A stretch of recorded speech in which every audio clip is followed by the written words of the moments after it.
Slow Burn Media and Bill Huffman present My Passion Case. Hello and welcome to episode 79 of Who Killed? I'm your host, Bill Huffman, and again, this is a Slow Burn Media production. On this week's show, I will be taking both of my shows and combining them to create a two-parter about the death of 14-year-old Christine Diefenbach out of Queens, New York. What makes this case special is that I actually get to talk to a true professional about this case, and she works actually within the confines of the Queens borough. So, Michelle Kaszuba, who has practiced law for a number of years, is very, very knowledgeable upon this case.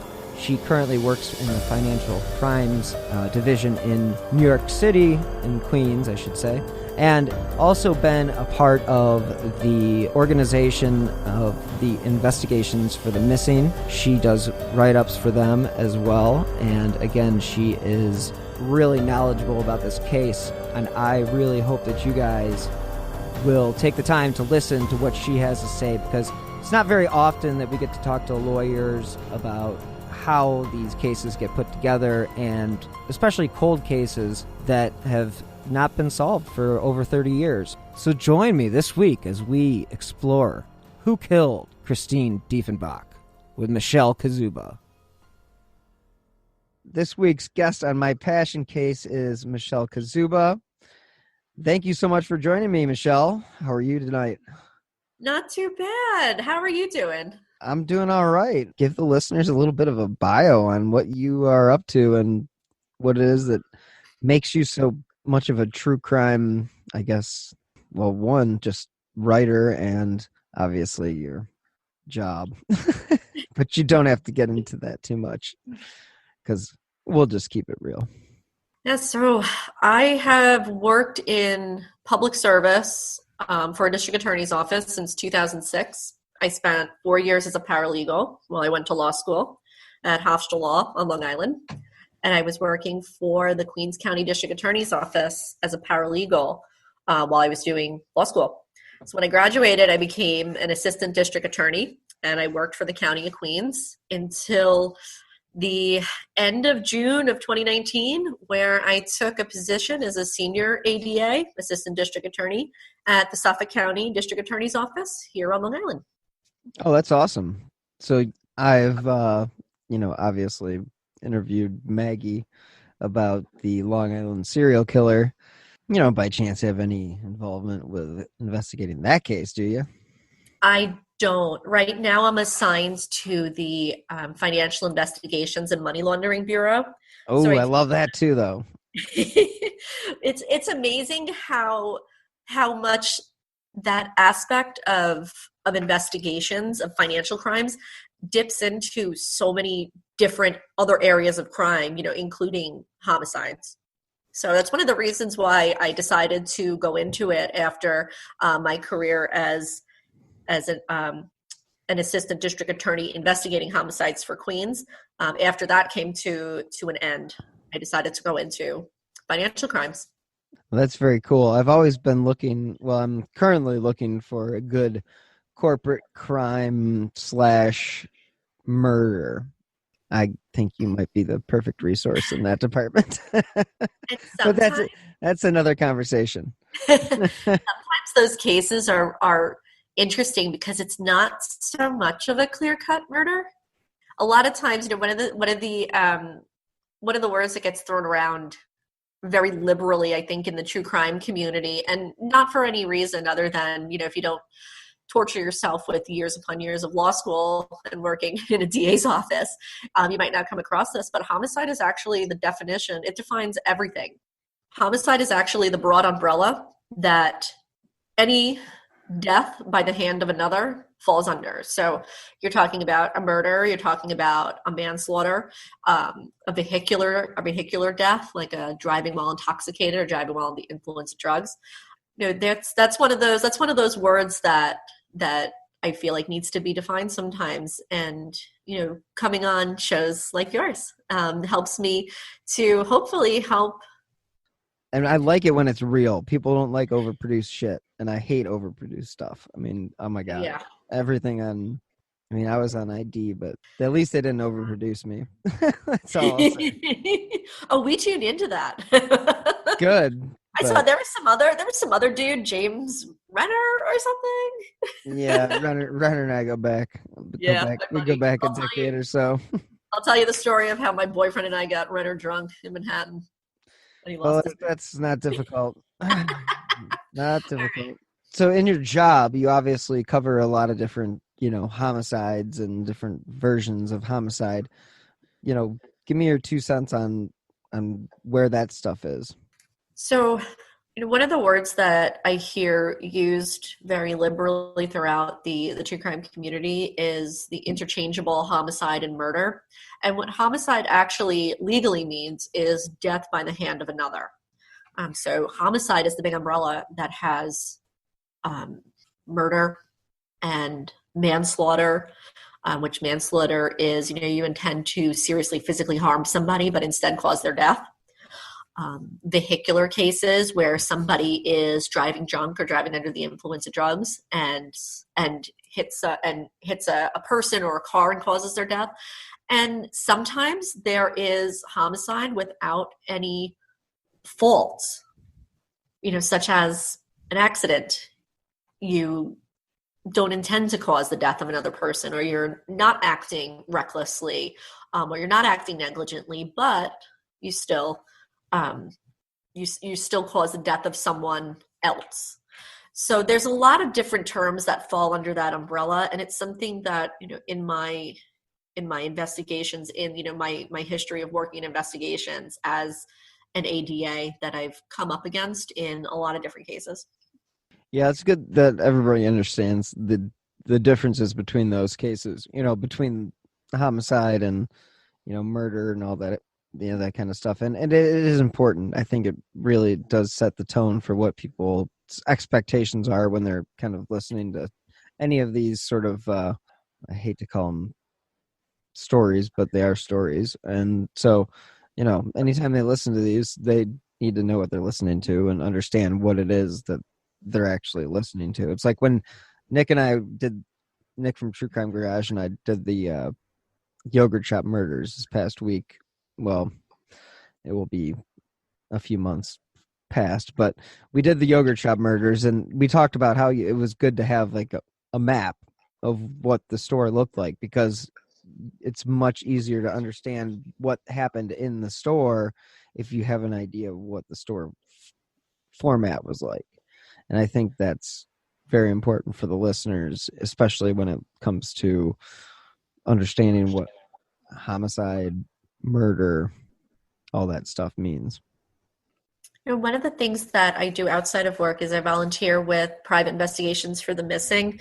It's an organization, a nonprofit organization that's run by Bruce Maitland, whose daughter Brianna Maitland went missing in 2004. So as part of the volunteer team, me and a bunch of other dedicated people, including the infamous Tim and Lance of Crawl Space and Missing Maura Murray, our good friend Jenna Mell, who is working on the Suitcase Jane Doe case out of Pennsylvania, and our good friend Jillian Kuzma, who is a technical writer and editor. Jillian and I work on a lot of the social media and a lot of the blog posts for the website. And one of the things that we were trying to do with that is, instead of saying cases, because cases sound so impersonal, and we want to make this personal, we want it to be about people. So we call it the missing person's story. And I think it's important because it gives ownership back to the person whose life we're delving into. Because once a person is missing or murdered, especially something like an unsolved case, like the one I'm going to talk about with you today, that story and that person becomes part of the public. It becomes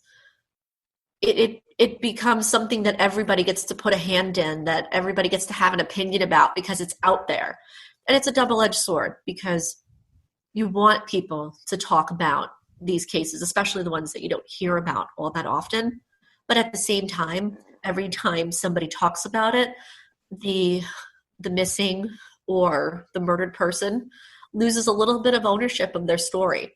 So what's one of the things we try to do with PI for the missing through all of our social media networking and our posts and all of that, and something that I try to bring into my job and the work that I do, especially work I do with victims and victims' families, to remind them that even though everyone gets to have a piece of this horrible event, that the ownership of the story and the memories that they have are still theirs.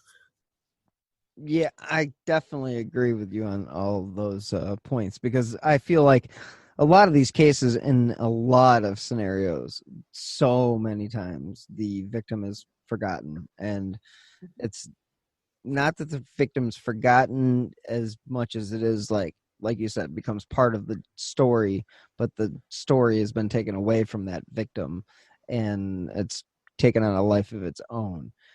I love that you guys are kind of putting that name back to that victim, and I think that is a very important aspect of what we as podcasters do, and especially in a true crime podcast where it's a slippery slope. You know, you don't want to it's not exploitation as long as there's advocacy.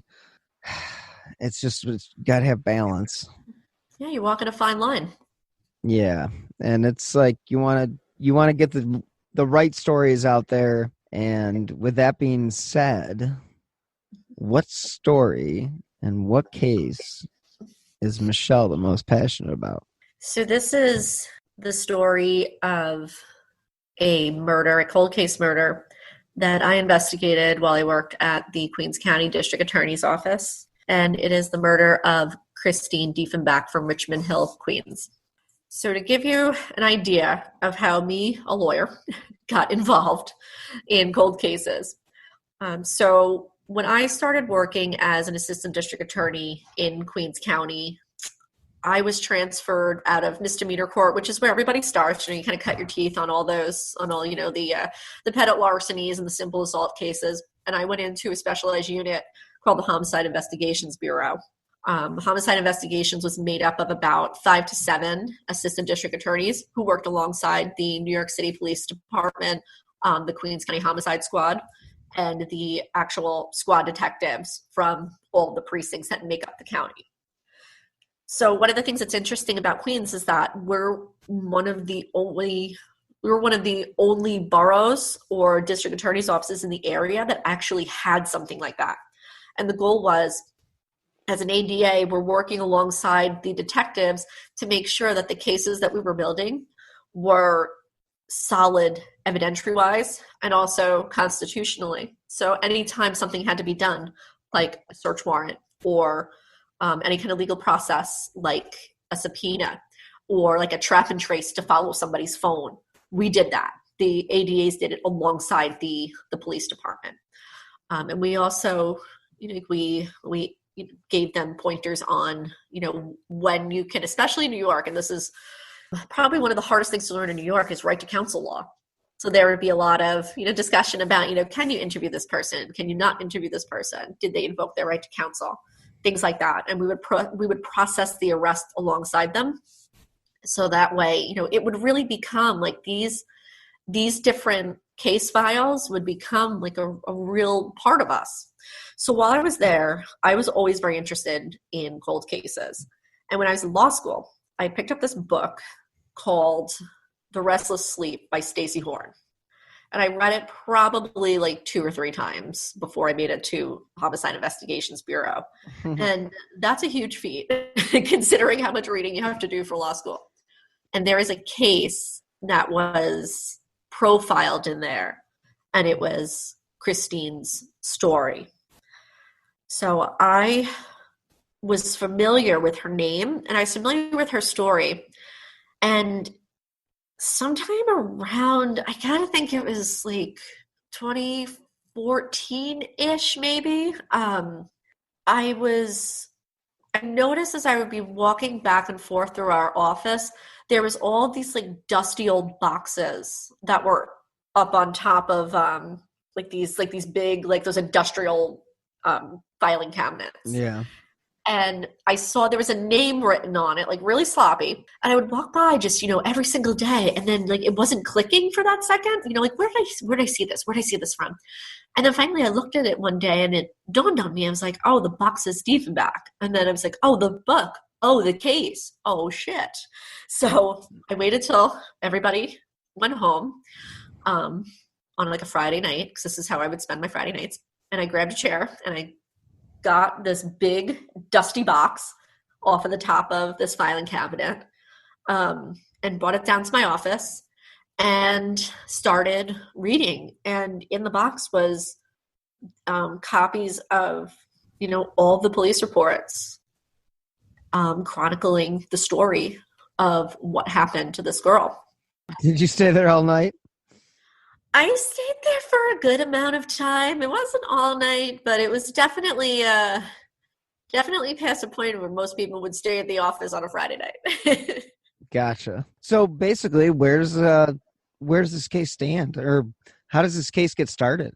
So as of today, this case is still unsolved. So I'm hoping that by talking about Christine and her murder, that maybe there'll be somebody listening out there who, shares the case on social media or talks about it, or maybe there's somebody who knows something and can actually call the NYPD tip line to give some information. So the case starts in February of 1988. So on February 7th, 1988, 14-year-old Christine Ann Diefenbach was walking out of her house in Richmond Hill, Queens. She had 4 quarters in her pocket, and she was headed to a corner store a couple blocks away so she could get a newspaper and pick up a gallon of milk for her family. So she left around 7:30 a.m., but Christine never made it home. It's always a gallon of milk, Yeah. And 1988, 4 quarters. How much did a gallon of milk cost then? Gosh, the good old days. So she leaves at around a little after 7:30 in the morning. And this was kind of a Sunday routine. She liked to go get the newspaper because there was this magazine in the newspapers then in New York called Parade. And it would be like kind of like an entertainment, like little magazine that was like stuffed in the Sunday paper. Oh, you're not so cool. We had that here in Cleveland. Come on. Okay. All right. I remember for the big time city folk. I remember it from growing up in Nassau County. Because of course my sister and I would like grab the paper and we go looking for like the interesting stuff, like the toy catalogs, and you'd grab the Parade magazine and see what was on the front. So Christine was looking for articles about, one of her 2 favorite idols of the time, which were Wayne Newton and David Hasselhoff. So, well, might as well set your sights on somebody that's attainable. And what's interesting is that when you think about the time, right? So like in 1988, so I was 8 years old then, and I was still into the cartoons and the Disney movies and playing with my Little Ponies and entertaining my little sister and stuff. So I wasn't at that 14-year-old age of having like the celebrity crush yet. But when you think about that time period, like what girls who were like 14, 15 years old, like were they looking for, like River Phoenix and, like who else was, a heartthrob then? And there's Christine who is, really, she's into something a little different. She's into Wayne Newton and David Hasselhoff. Oh, so, man, what a weird kid. She, in a way, Christine was your typical teenager, and at the same time, she wasn't. She was into art and drawing, and she was very withdrawn. She seemed like she was a very introverted kid. But, at the same time, she had the same kind of tendencies as a teenager would. She had her heartthrobs and her crushes. She was super into movies and her art. but she's very quiet. She was, I think what drew me to her case after reading about her in Stacey Horn's book was how similar I felt she was to me, because I was a very shy, quiet kid. And, then I went to law school, and now no one can get me to shut up. But, where Christine would lose herself in her art and the movies that she would rent, for me, it was books. I read everything I can get my hand on. I was the kid at the library who would like max out the amount of books you could take out. So I kind of felt like she was a kindred spirit to me in a way, because I understood, who she was as a person. This wasn't a young woman, a young lady who was, smoking by the side of the railroad tracks, or sneaking drinks out of her parents', liquor cabinet, or, running the streets or anything like that. She seemed like she was a bit of a homebody. She knew what she was interested in. And, so she was probably kind of a nerdy kid, but you know what? I was too. I mean, a lot of kids are at that age. It's just, you're just kind of finding your way. So, Yeah. When I work on a case for an agency such as the Queens District Attorney's Office, or for my current job at the Suffolk County DA's office, there is certain information that myself as an ADA and the police will hold back or not talk about, that is considered confidential. So everything that I'm talking about today is information that is out in the public, that is publicly accessible. And also I'm talking about my thoughts and my theories, which are solely my own and not the thoughts or theories of either the agencies that I work for. This week's episode is sponsored by HelloFresh. With HelloFresh, you get farm fresh, pre-portioned ingredients and seasonal recipes delivered right to your doorstep. Skip trips to the grocery store and count on HelloFresh to make home cooking easy, fun, and affordable. That's why it's America's #1 meal kit. This summer, HelloFresh is here to take the work out of eating well. Reach your goals with delicious, calorie-smart and protein-smart lunch and dinner options, plus new vegan recipes too. HelloFresh makes entertaining easy with a selection of crowd-pleasing eats like their bratwurst bar with caramelized onions, Dijonnaise slaw, and pineapple relish, or a snack board with pretzel bites, spiced bar nuts, and hot honey peach jam. So go to HelloFresh.com/whokilled16 and use the code WHOKILLED16 for 16 free meals plus free shipping. Again, go to HelloFresh.com/whokilled16 and use WHOKILLED16 for 16 meals plus free shipping. Disclaimer done. I mean, listen, you get a lawyer on your podcast. I hear you. Dot your I's, cross your T's. Do what you got to do. So Christine was born on May 15th, 1973. In 1988, she was 14 years old.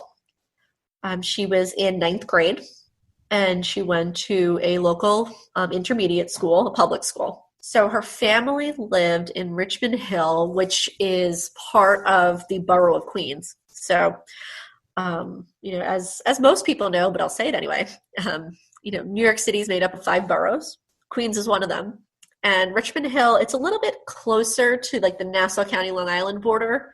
Not super close, but it's also about 16 miles outside of Manhattan. So I was familiar myself with Richmond Hill because for part of her life, my mother grew up there, living with my grandmother, my aunt and uncle. And she would tell me stories about, growing up in Queens, when she was younger. And also when I was in law school, my best friend from law school, Katie, she actually lived in Richmond Hill as well. So I got to know the neighborhood a little bit because we would go up to her apartment to like study and order Italian food, study for finals, play with her cats, things like that. And I worked when I was working for the Queens DA as a paralegal when I was in law school, my actual office wasn't really that far from Richmond Hill and this area where Christine was murdered.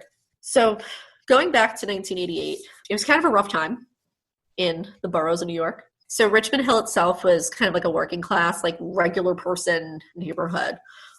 Christine lived in her house. It was one of those like attached houses with her mother, her father, and her 5-year-old sister. And if I remember correctly, her father was a transit worker.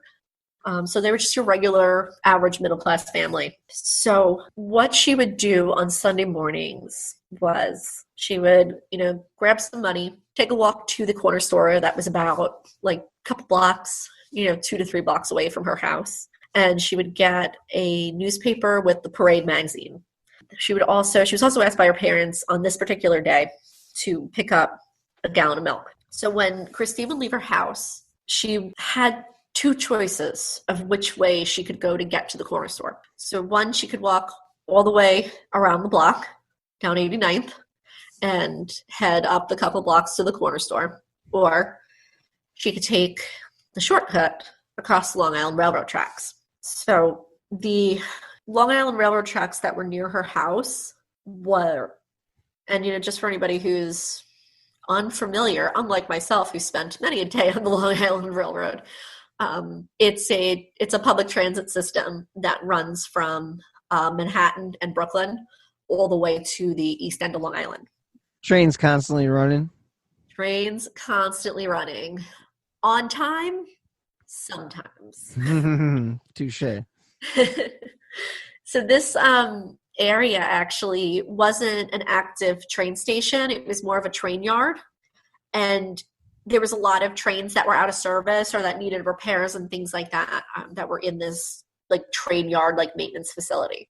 And so just to also give you an idea of what New York City was like, what the borough of Queens was like in 1988, it was not so.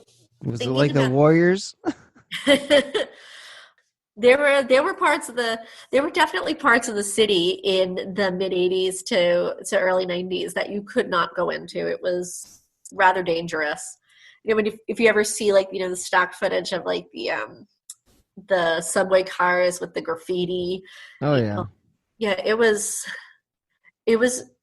were definitely, so New York City in the like late 1980s and 1988, in particular the borough of Queens, the city was definitely being affected by drugs and the crack epidemic.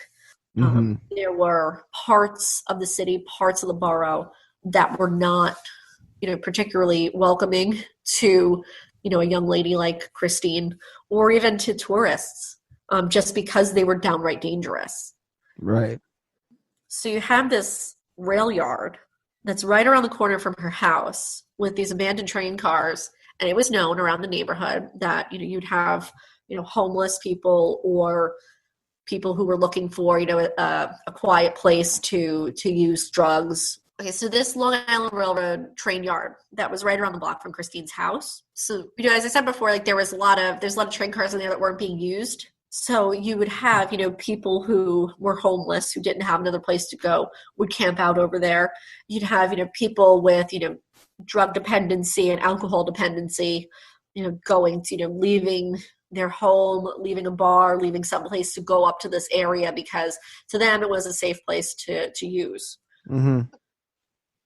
So nowadays, and I've walked this area where Christine was murdered a couple times with the detective who has the case now. And in 1988, when you would Christine would come out of her house.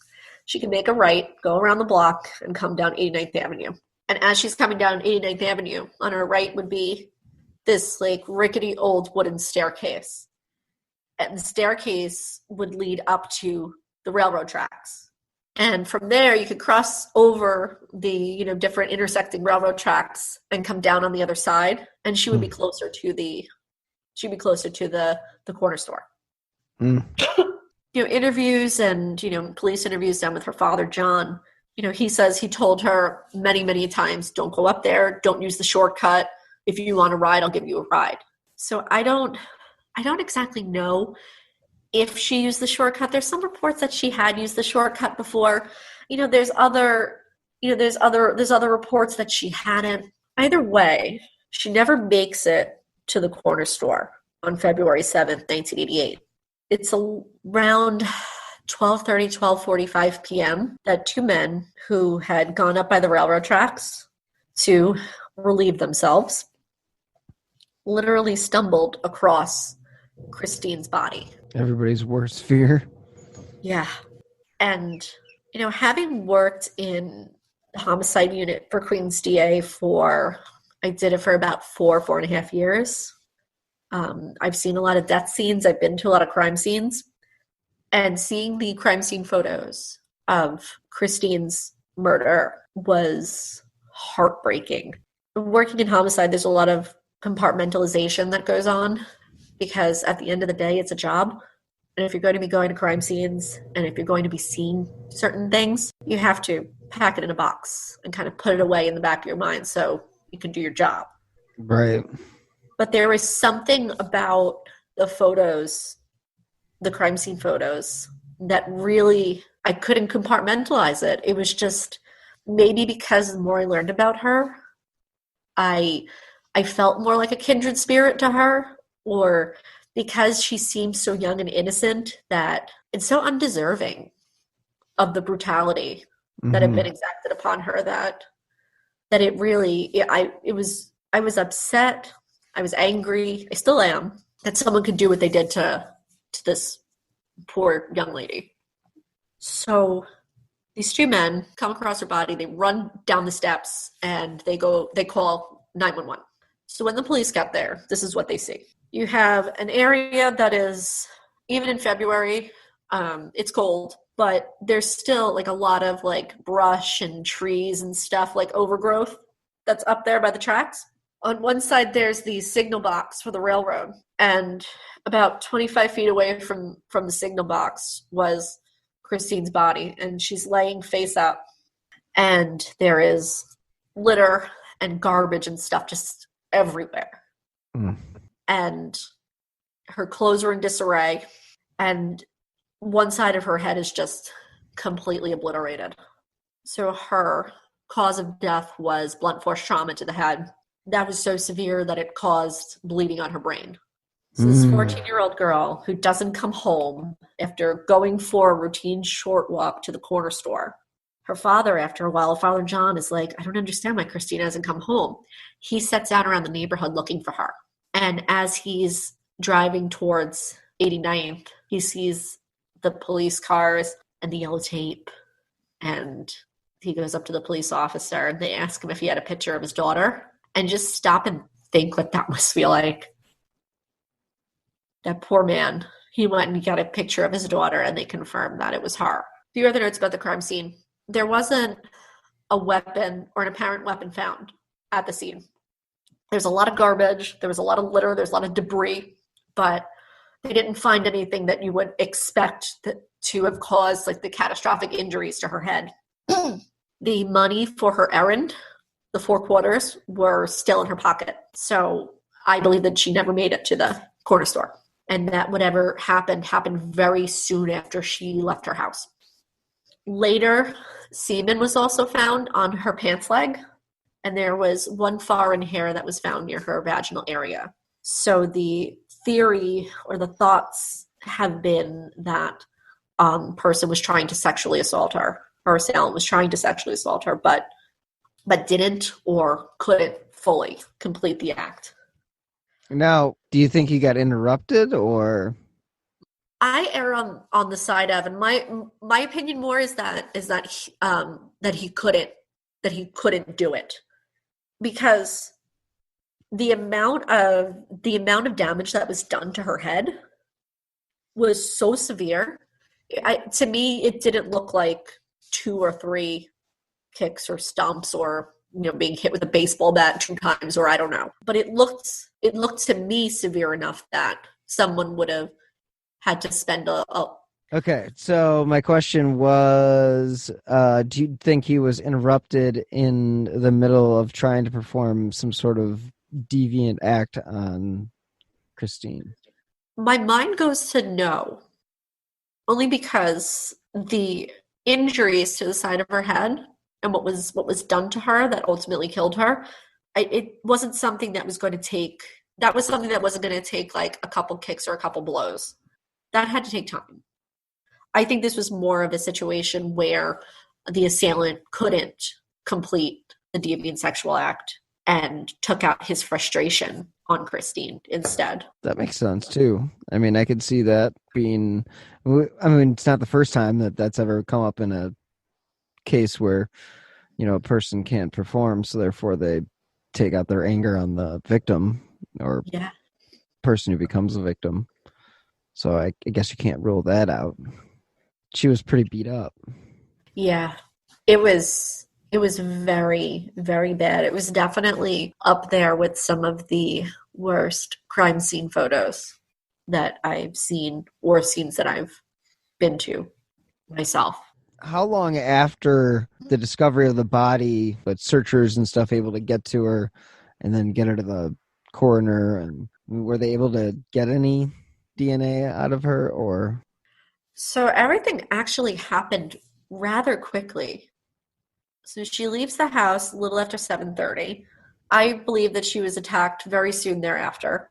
She is discovered around 12:30, 12:45 p.m. The same She's day? identified. Same day. Same Wow. day. She's identified right after that from her father coming to look for her. And she's after, the crime scene photos were taken and evidence collection was there. She was taken to the coroner pretty quickly. But in 1988, you're seeing the beginnings of forensic DNA. Mm-hmm. And the technology, as we know it today, didn't exist in the way we know it today. Nowadays, when I'm working on a case, even sometimes, believe it or not, in financial investigation cases, when we're looking to swab DNA, I'm looking at the entire scene and I'm looking for every single place where DNA could be, because we have so many different ways of swabbing for and extracting DNA.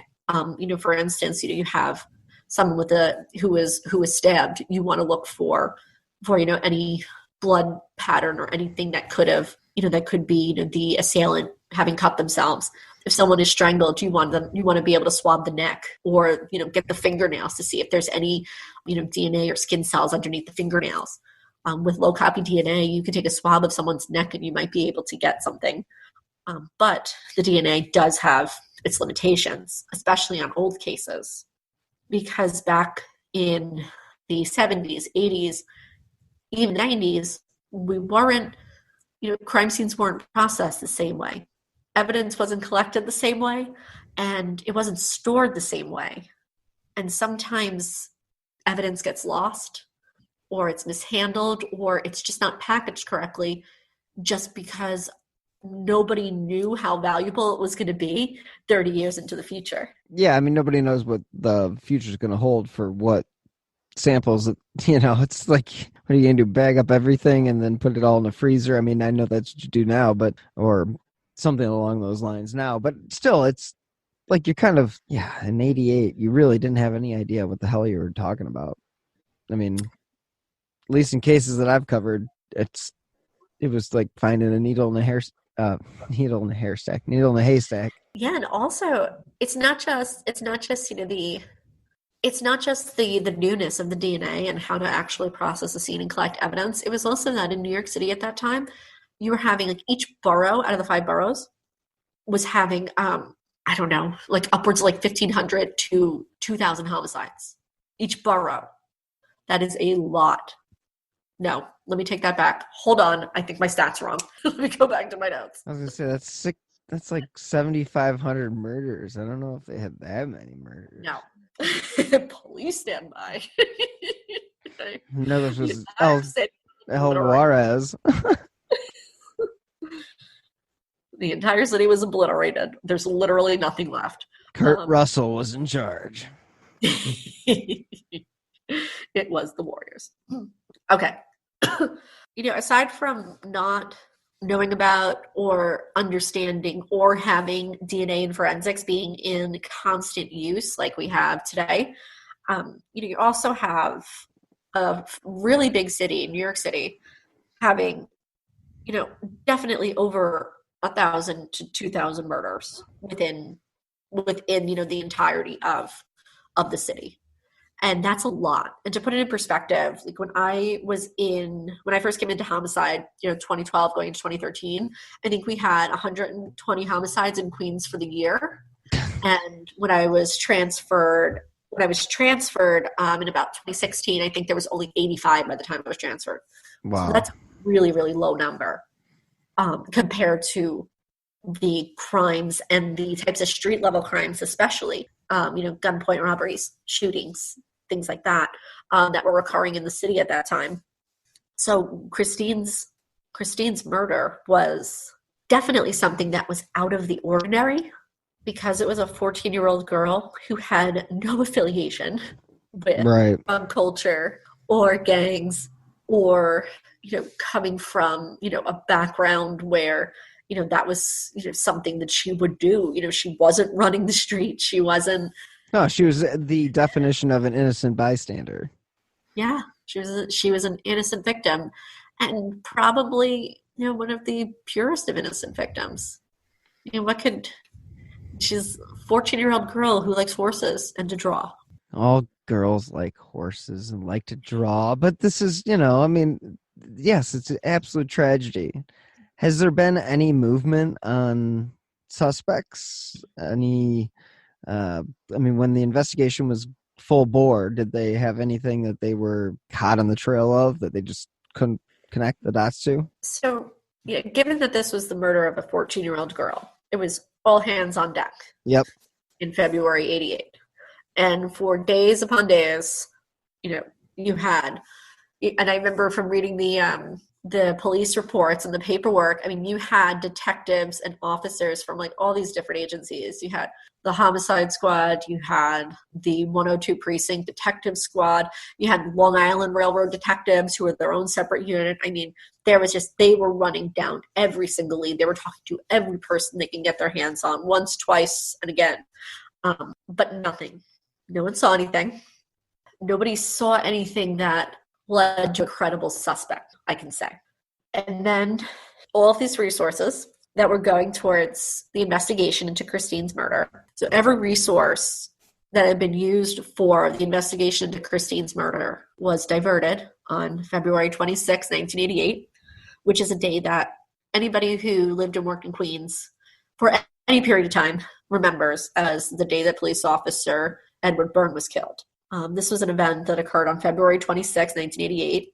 Officer Byrne was posted up in front of a witness's house in Jamaica, Queens. And Jamaica was definitely one of those neighborhoods that was hit really hard by the crack epidemic. There was a lot of drug dealing. There was a lot of gang activity in that neighborhood at the time. And there was a lot of witness intimidation. There were people who had lived in this area for long periods of time. To put it in perspective, my father and my grandparents lived in Jamaica when my father was growing up. Like my grandparents owned a Polish deli in Jamaica, and they moved out to Long Island when I was born in 1980. So you had this kind of migration of the middle class out of Jamaica, but you still had people who were living there and who wanted their neighborhood back. And I had one guy who was actually willing to stand up to the criminal element that had moved into their neighborhood. And Officer Byrne was posted up in front of his house because this guy had agreed to testify against several people from the neighborhood who were engaged in drug dealing. And his house had already been firebombed twice. So they said, you know what, let's put a police officer in front of his house. But they only put one police officer there. It was just Eddie. And, shortly, during, after he started his shift, he was sitting in his patrol car in uniform, and these four guys surrounded the car, and he was shot multiple times. And that event was like the epitome of the lawlessness that was occurring in the city at the time. I can't thank Michelle enough for coming on My Passion Case, aka Who Killed, and discussing this case, because I don't think a lot of people are familiar with it, at least people that aren't from the Queens area. So the more people that listen, the more people that know about a case like this is all the better. And again, this is just part one of a two-parter, so join me next week for that as well. And thank you guys for tuning in. I really, really do appreciate it. If you guys do enjoy this podcast and some of the other shows that I produce, you can help support my journalism by clicking on the donate button on the left-hand side of slowburnmedia.com. That is slow minus the W. Or you can contribute to the show via the Venmo app with my username at Bill-Huffman-3 or via PayPal with my email billhuffman123@yahoo.com. I will also provide a link in the show notes. And you guys, every contribution does help keep these shows running, so I do really appreciate any support. And you can also keep the show in the spotlight by leaving a 5-star review if you do enjoy the show. So if you'd like to keep up to date on the cases that I have coming down the pipeline, please follow me on Twitter at BillHuffman3. And again, if you have any information in regards to the murder of Christine Diefenbach, please call the New York City Police Department or 1-800-CALL-FBI. You can also submit a tip via Crime Stoppers. So again, stay tuned next week for part 2 of Who Killed Christine Diefenbach. And until next time, be healthy and stay safe.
I'm Ken Harbaugh, host of Warriors in Their Own Words, a podcast that presents the unvarnished, unsanitized truth of what we have asked of those who defend this nation.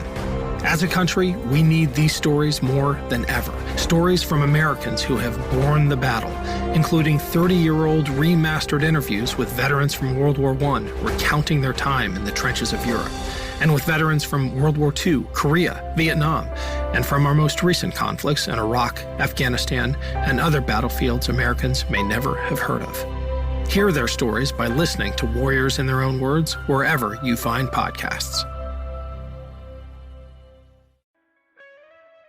Hear Her Sports is a podcast for everyone who loves stories by and about women striving to improve and make a difference in their lives. I am your host, Elizabeth Emery, a former professional cyclist. In every episode, I introduce a female athlete or woman in the business of sport through a thoughtful conversation about who they are and the terrific work they're doing. My guests and I explore the glorious and frustrating issues in sports, history, equity, training, nutrition, and so much more. Join us for inspiration, for community, and for love of being a strong, athletic woman.